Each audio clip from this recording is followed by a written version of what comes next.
अस्सलाम वालेकुम नाज़रीन, ਤੁਹਾਡਾ ਆਪਣਾ ਭਾਈ ਸਾदिक ਮਗੋਲ ਇੱਕ ਛੋਟਾ ਜਿਹਾ ਫਨਕਾਰ।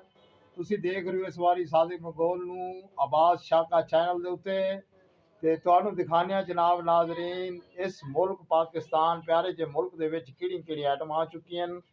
ਕੁਝ ਲੋਕਾਂ ਨੂੰ ਪਤਾ ਹੈ, ਕੁਝ ਲੋਕਾਂ ਨੂੰ ਨਹੀਂ ਪਤਾ। ਤੁਹਾਡਾ ਆਪਣਾ ਭਾਈ ਸਾदिक ਮਗੋਲ ਅੱਜ ਤੁਹਾਨੂੰ ਇਹ ਆਈਟਮ ਤਾਂ ਲਾਜ਼ਮੀ ਦੱਸੇਗਾ ਵੀ ਸਾਡੇ ਮੁਲਕ 'ਚ ਇਸ ਟਾਈਮ ਕਿਹੜੀ ਆਈਟਮ ਆ ਚੁੱਕੀ ਹੈ ਜਨਾਬ। ये तो दिखाने जनाब पाकिस्तान की आवाम ने, पाकिस्तान के लोगों ने ऐसी ऐसी अच्छी अच्छी सोच के मालक हैं जिन्होंने ऐसा कारनामा कर दिता है जोड़ा बिल्कुल तुसी देख के हैरान परेशान हो जाना जनाब। बड़े बड़े पखे तुसी वेखे होंगे, छत्तां वाले वेखे होंगे, स्टैंड वाले वेखे होंगे, दीवारां वाले वेखे होंगे, लेकिन जोड़ा पखा थोड़ा भाई सादिक मगोल तुहानूं दिखाएगा ये तुसी नहीं वेख्या होएगा, कितने बहुत घट जगह ते वेख्या होएगा क्योंकि ताज़ी आमद हुई है इस पखे की। तो इस जगह ते शायद कुछ अरसा हो गया इनू आए हुए, इनका काफ़ी समान भी गायब हो गया है। वो भी तुहानूं दिखाने जनाब इहदे नाल होया की है, कितना तशद्दुद होया इस पखे दे नाल ते इस पखे की जिंदगी बकाया किवें गुजर रही है। ये तुहानूं दिखाने जनाब पाकिस्तान का इंटरनेशनल पखा। ये देखो ये 3 परां वाला पखा है जनाब तुहाडे सामने।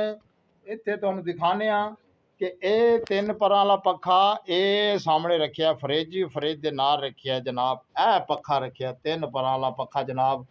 आ वेख लो चंगी तरह, यो पखा है जोड़ा हर टाइम मुरझाया रहता है, सूरजमुखी के फुल की तरह पखा है जनाब। ए वेखो थले बैटरी की भी जगह बनी हुई हैं, जिहड़ियां बैटरियां चोर पाकिस्तान के चुक के लै गए।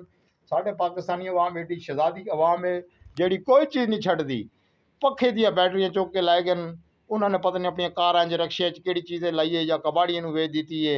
पखा इस टाइम यतीम मस्कीन होया खड़ा है, लेकिन साढ़े टैक्नीशियन ने पाकिस्तान के आला आला जहीन लोगों ने इस पखे का फिर भी हल कढ़ लिया है। भावें दियां बैटरियां गुम हो गई। आ वेख लो कोई बैटरी नहीं हैगी, 2 बैटरियां दे स्टैंड हैं इहदे पैरों दे विच, बैटरियां किसी ने चुक लईयां, पखा फिर भी अपने पैरों से खलोता है।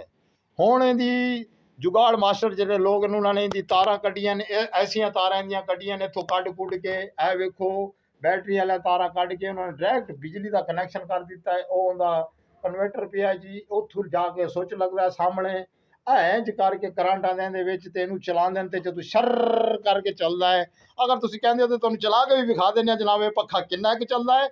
आ वेखो तुहाडे सामने पखा असीं चलाउण लगे जनाब, बिस्मिल्लाह करके चलाओ इनू भाईजान। ये तुहानूं दिखाने कि कितनी स्पीड च पखा चलता है। ए वेखो जी ए पखा चल पिया है। हुण तुसीं भी आराम करो ते असीं भी आराम करने आ। ठंडी हवा साडे उत्ते आ रही है, सोण लग्या, बड़ी मेहरबानी। Okay bye bye.